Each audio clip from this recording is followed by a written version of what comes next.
한국도 이제 빠른 시간 안에 원조를 받는 나라에서 원조를 할 수 있는 나라가 되었고, 뭐 제도적으로나 특히 이제 선거의 측면에서는 이제 명실공히 민주주의 국가다라고 할 수 있지만, 젠더 이퀄리티나 이런 여러 가지 측면들, 그리고 LGBTQ 차별 문제나 이런 영역들에 있어서는 오히려 민주주의가 약화되고 있는 양상이 있기도 하기 때문에 어떤 원조라고 하는 큰 주제 안에서 봤을 때 저희부터 좀 좋은 모델이 돼야겠다, 그런 생각을 하기도 했습니다. 한국에서 ODA 그 자체의 규모가 대략 2009년, 19년에 비해서 뭐 지금까지 굉장히 빠른 속도로 늘어가고 있기는 한데, 그런 여러 가지 경제적인 발전들을 도와주는 측면들 이외에 이렇게 민주주의를 증진한다라고 하는 여러 가지 목적들이 잘 매시업되어 있지는 않아요. 관료적인 차원에서 잘 이해할 수 있도록 설득할 수 있을지, 내적인 관료 안에서 내러티브를 어떻게 가져가면 좋을지에 대한 원조를 위한 국내 내러티브를 강화할 수 있을까? 그 팁도 여쭤보고 싶습니다. How to convince the South Korean people that it's important to support democracy or even to give ODA to other countries. Which works in Germany actually is that the wealth of our country is based on exports. And our economy only survives because of these exports. And the same is true for South Korea, right? Economic and trade relations with other countries are very important. We know that democracies are the more reliable partners in international trade. Development outcomes will all benefit from peaceful relations between countries, and the more you know each other, the more relations you have, the more likely you are to have peaceful relations.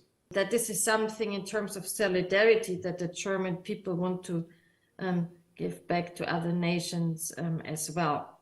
So what's the narrative and how to integrate democracy aid in ODA? One important point is here to not shy away from admitting that your ODA is value-based, that South Korea or Germany or Sweden or others stand for specific values on the one hand. To say, okay, these are our values. All countries do that. Autocratic countries do that, right? They stand up and say, these are our values. That's what the European Union did for a long time. It shied away from saying these are our values openly because they didn't want to impose the values. We have invested decades of investments in not only openness and transparency about what SIDA is doing, but also in information to the public, like deliberate, consequent, systematic information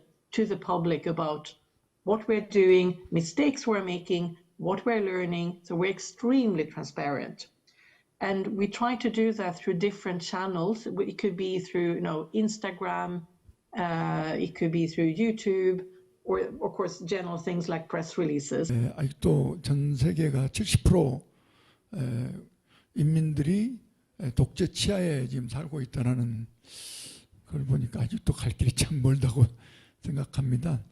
저희도 70년대, 80년대 민주화가 치열하게 진행되는 과정에 서구 민주주의 국가로부터 지원을 많이 받았습니다만, 여러 가지 원조와 지원, 뭐 교육훈련이라든지 뭐 시설 지원, 프로그램 지원, 뭐 여러 가지 그 지원들이 그런 노동자와 농민, 또 학생 민주주의, 특히 그 종교계를 중심으로 한 이런 민주화 인권운동의 진정 과정의 기여가 참 컸다, 이런 것을 이제 기억하고 있고요.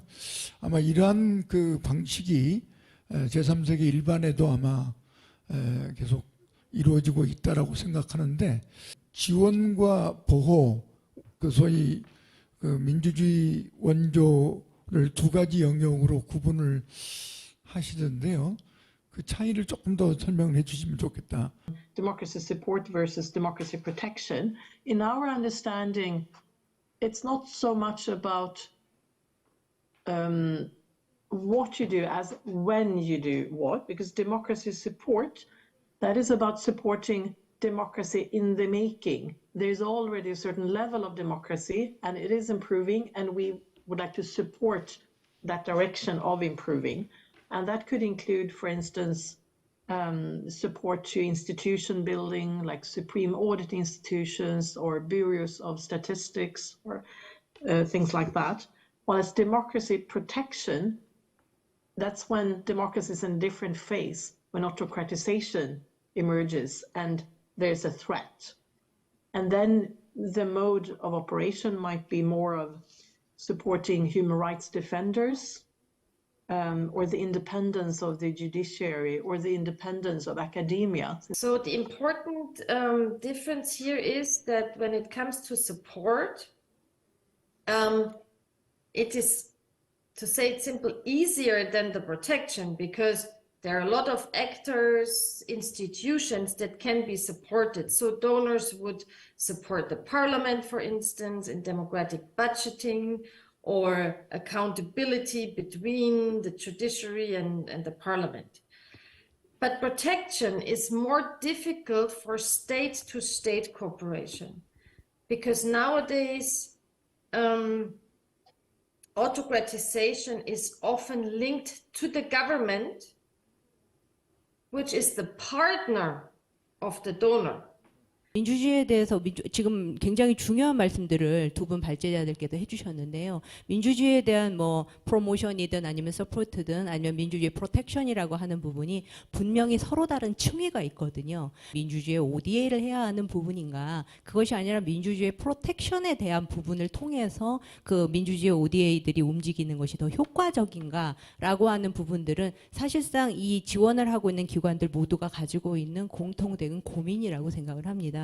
한국에서는 민주주의에 대한 그 소위 민주주의의 ODA라고 얘기하는 부분들은 가치의 촉진이라기보다는 제도의 개혁에 관련된 부분을 집중을 하고 있는 부분이라고 생각을 하거든요. 가치로서의 민주주의보다는 제도의 개혁적 측면에서 좀 더 집중을 할 수밖에 없는 일련의 상황들이 존재하고, 향후 이 부분에 있어서는 제도로서의 민주주의와 규범 혹은 가치로서의 민주주의의 동시 촉진 혹은 병행적인 일종의 심화라고 하는 부분들이 향후 그 한국에서의 ODA의 발전 방향의 중요한 파트라고 고민을 하고 있습니다. 한국 국제개발협력을 보면 한국 국제개발협력은 주로 경제와 사회적인 측면만 강조했던 것 같습니다. 흔히 말하는 개도국의 발전을 지원한 것은 굉장히 적었습니다. 2017년부터 2021년까지 정부의 그 예산을, 그러니까 정부의 그 사업을 쭉 보았습니다. 근데 프로젝트가 7,192개가 있었는데요, 5년간. 그 중에 프로젝트명에 우리가 민주주의라든지 인권이라든지 명시적으로 우리 이 민주주의에 관련된 것은 30개였습니다. 0.4%였습니다. 개도국의 경제 발전, 사회 발전을 위해서는 굉장히 집중하지만 민주주의 발전을 위해서는 굉장히 부족했던 게 사실입니다. 한국은 개도국 시민사회 지원에 있어서 독립적인 프로그램이 없습니다. 한국 시민사회를 지원하는 프로그램은 굉장히 활성화된 게 사실입니다. 그러나 2012년부터 15년까지 개도국 시민사회를 다이렉트로 지원하는 프로그램이 있었지만 없어졌고 다시 복원되지 않고 있습니다. 개도국 시민사회를 지원하는 과정에 있어서 어떤 시민사회를 우선적으로 지원하는 그런 원칙이 있는지, 혹은 폭력적이고 억압적인 또 긍정적으로 여겨지지 않은 그런 시민사회에 대해서도 가리지 않고 지원하시는지. Supporting civil society alone is not enough. It needs to be a multi-level approach and also supporting institutions, because it does not help to have a civil society without a government that can be held accountable and that translates the demands of the people into political decisions and political outcomes. So both actors and institutions is very important. There was also a comment on that you don't really have a specific window for democracy support, like it's not part of the framework sort of explicitly, but I don't know if you would want to maybe explore whether you could experiment a little bit within those priorities, because for instance, somebody mentioned economic development as a key priority, but even economic development is dependent on impartial public administration and value and democratic values such as openness and transparency. So maybe you could, I wouldn't say stretch, but see if you can do something within the existing framework and sort of slowly build up a case for maybe going further. 한국 개발 원조 지금 4조 시대인데 사실은 뭐 공통적으로 지금 나오고 있는 주제이긴 한데 저희가 패러다임의 어떤 변화가 정말 필요하다라고 생각을 하거든요. 사실 뭐 국회 안에서도 다른 의제에 비해서는 개발 원조가 확대되어야 된다라는 그런 부분에 대해서 컨센서스도 있고 국민들 사이에서도 지지가 어느 정도 있다라고 생각합니다. 근데 한국 국민들 대부분이 원조를 이를테면은 우리의 경제적 이해관계를 위해서 한다. 이렇게 이제 프레이밍을 하면 대부분 이제 찬성을 해주시는데 뭐 인권이라던가 빈곤 감축이라던가 예를 들어 뭐 젠더 이퀄리티라던가 그런 부분으로 지지의 수준이 상당히 많이 떨어지는 걸로 알고 있는데 그런 측면에서 국회의 어떤 의지가 굉장히 중요하다라고 생각을 하고요. 우리가 디모크래시 에이드를 할 때 훨씬 더 작은 액수이지만 큰 임팩트를 끌어낼 수 있는 이런 어떤 방법론적인 면에서 혹시 두 분 발제자님께서 뭐 예를 들어 이런 방법론이 굉장히 잘 이렇게 적용이 되었다, 효과가 있었다 이런 게 있으시면은 알려주시기 바랍니다. That a very of critical importance is to have an aid modality that is flexible, long-term, and preferably core support.